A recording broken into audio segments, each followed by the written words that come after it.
वो रात थी 16 दिसंबर 2007 की।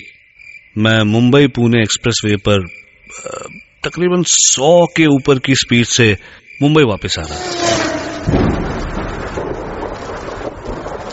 बारिश में गाड़ी तेज चलाने का मजा ही कुछ और है। पर मेरी लाइफ में आगे क्या होने वाला था मुझे उसका बिल्कुल भी अंदाजा नहीं था। मैं मस्त बारिश को चीरता हुआ गाड़ी दौड़ा रहा था कि अचानक मेरा ध्यान पेट्रोल इंडिकेटर पर गया एंड आई रियलाइज कि पेट्रोल लगभग खत्म हो चुका है। एज एक्सपेक्टेड अगले 10 सेकंड में ही गाड़ी बंद पड़ गई। Oh hell, the only way out was डब्बा लेकर पेट्रोल पंप तक जाओ और वापस आओ। तेज बारिश और 5 किलोमीटर का वॉक। उफ, खैर डब्बा लेकर बाहर बारिश में निकला।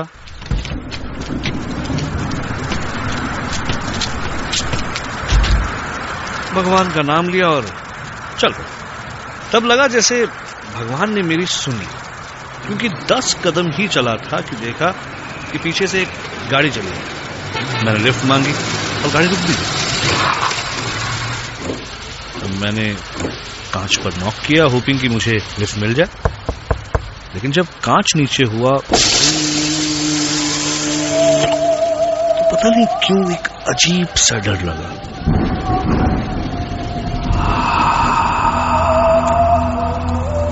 अंदर झांक के देखा तो सिर्फ एक बूढ़ा आदमी गाड़ी चला रहा था। नीला सूट, नीली हैट और बड़ी बड़ी आंखें।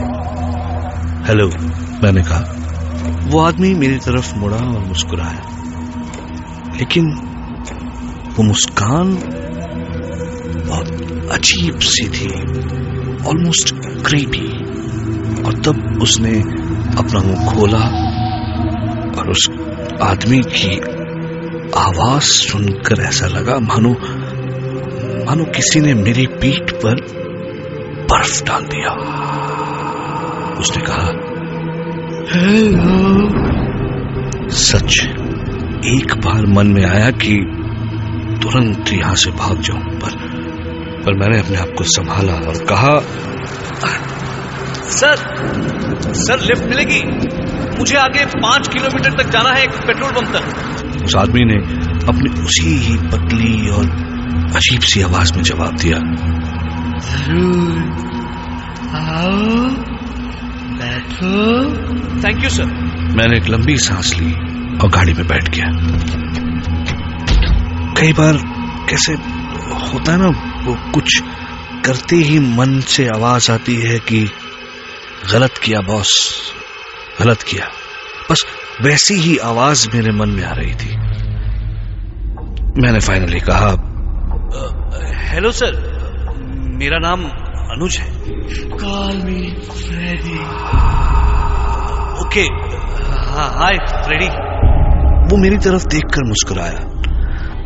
पतले से सूखे हुए होंठ और पीले रंग के टेढ़े मेढ़े दांत।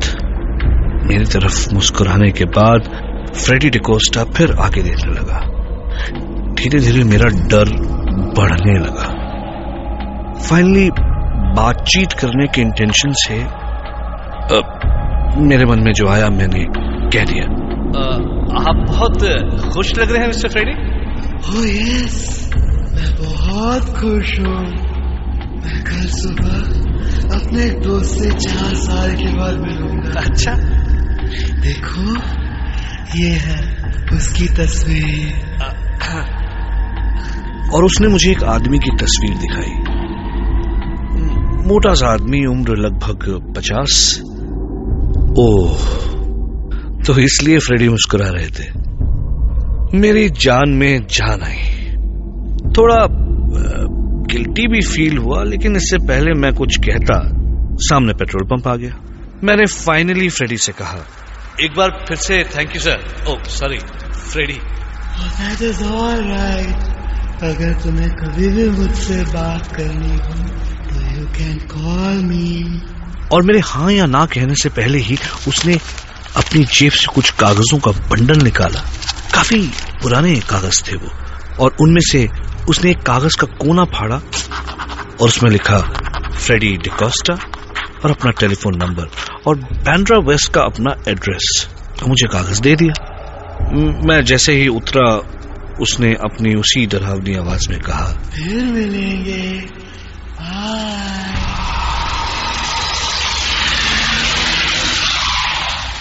और तुरंत कार निकल गई।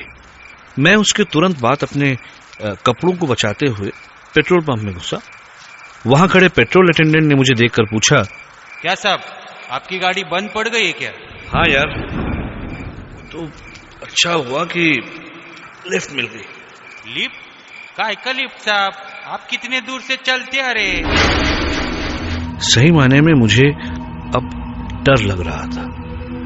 भाई मैं पेट्रोल पंप के सामने एक गाड़ी से उतरता हूं और पेट्रोल पंप के अटेंडेंट को दिखाई नहीं देता। ये बात बहुत अजीब थी। मैं जैसे तैसे अपनी गाड़ी तक पहुंचा और गाड़ी चलाते हुए फाइनली घर आ गया। अगले दिन सुबह उठकर ऐसे लगा मानो कि सब कुछ सपना था। लेकिन मॉर्निंग न्यूज में कुछ देखा तो सब कुछ याद आ गया। एक प्लेन क्रैश की न्यूज टीवी पर आ रही थी। मरने वालों की फोटोग्राफ्स दिखाई जा रही थी और उसमें से एक मरने वाली की तस्वीर थी। मैं तुरंत पहचान गया उसे। मुझे बहुत बुरा लगा। अरे ये आदमी तो वही है जिससे फ्रेडी डिकोस्टा 4 साल बाद मिलने वाला था।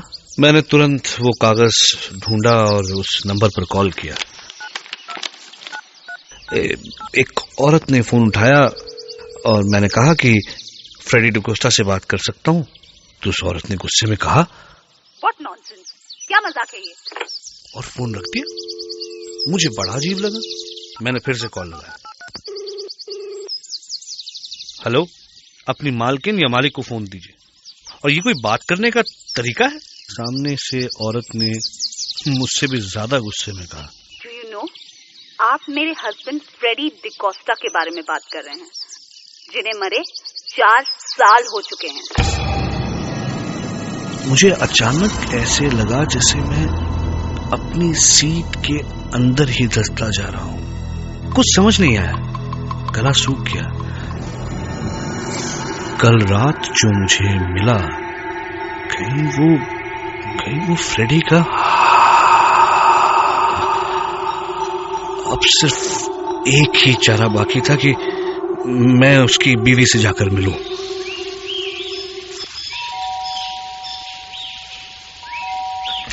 Yes, may I help you?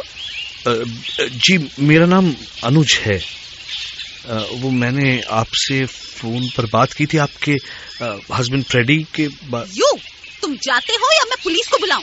नहीं, मेरी बात सुनिए प्लीज। मेरा विश्वास कीजिए, मैं कल रात को उनसे मिला था और मेरी उनसे बात हुई थी। I'll call पुलिस अगर तुम इधर से नहीं गया तो। प्लीज मैडम बात सुनिए। वो उनका कद कुछ 6 फुट का था। वो पतले से बड़ी बड़ी आंखें और उन्होंने वो ब्लू सूट पहना था, ब्लू हैट भी। औरत तुरंत रुक गई, दरवाजा खोला और मुझे देखती रह गई और थोड़ी देर बाद बोली, मैंने दफनाते हुए यही कपड़े पहनाए थे उन्हें।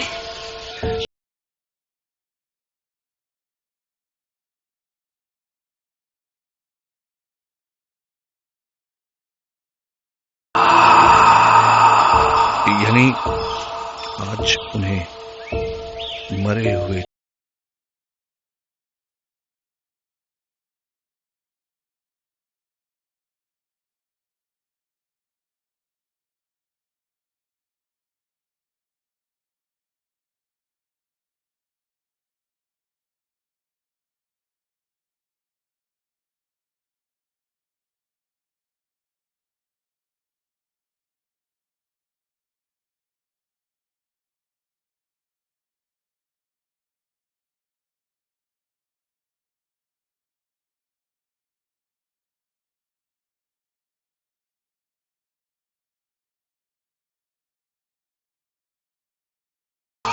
फ्रेडी के बारे में हर बात मिली, लेकिन एक चीज नहीं मिली, उनकी आवाज। उनकी वाइफ ने कहा कि हाँ, उनकी आवाज तो। मैंने कहा एकदम अजीब सी, पतली सी और फटी हुई सी आवाज थी, राइट? तो उन्होंने कहा नहीं, उनकी आवाज तो मोटी थी। तब अचानक उनका चेहरा एकदम सफेद हो गया और उन्होंने कहा, तुम जानता है मेरा हस्बैंड कैसे सुसाइड किया? अपने गले पे गोली चलाकर। इसीलिए उनकी आवाज। मेरे चक्कर बढ़ते जा रहे थे। तब अचानक उनकी वाइफ ने मुझसे पूछा, पर आपको ये नंबर कैसे मिला? हाँ, उन्होंने मुझे वो कुछ कागजों का बंडल था उनकी जेब में, जिसमें से एक कागज फाड़कर उन्होंने मुझे दिया। अचानक मानो उनकी आंखें और बड़ी हो गई और उन्होंने कहा, किधर है? मुझे वो कागज दे दो अभी, प्लीज मुझे वो कागज दे दीजिए। देखिए इसमें लिखा है फ्रेडी डिकोस्टा, ये फोन नंबर और ये एड्रेस। उस कागज को उन्होंने कुछ ऐसे छुआ जैसे कोई बहुत कीमती चीज हो, और उन्होंने कहा, फ्रेडी आर्मी में था और मैं उसको हमेशा चिट्ठी लिखता था। और ये कागज तो उन्होंने कागज को पलटा और पीछे उन्हीं के अक्षरों में लिखा था, आई लव यू, और वो रो पड़ी। मैंने वो कागज हाथ में लिया और ऐसे लगा जैसे उस कागज में इलेक्ट्रिसिटी थी। मैंने कहा, देखिए ना, इट्स एज इफ फ्रेडी 4 साल के बाद आपके पास आए हैं और वो आपसे कह रहे हैं। जब मैंने अपने अगले शब्द कहने के लिए मुंह खोला तो मेरी अपनी आवाज मुझे अलग लग रही थी। मैंने कहा, आपसे वो कह रहे हैं कि I love you।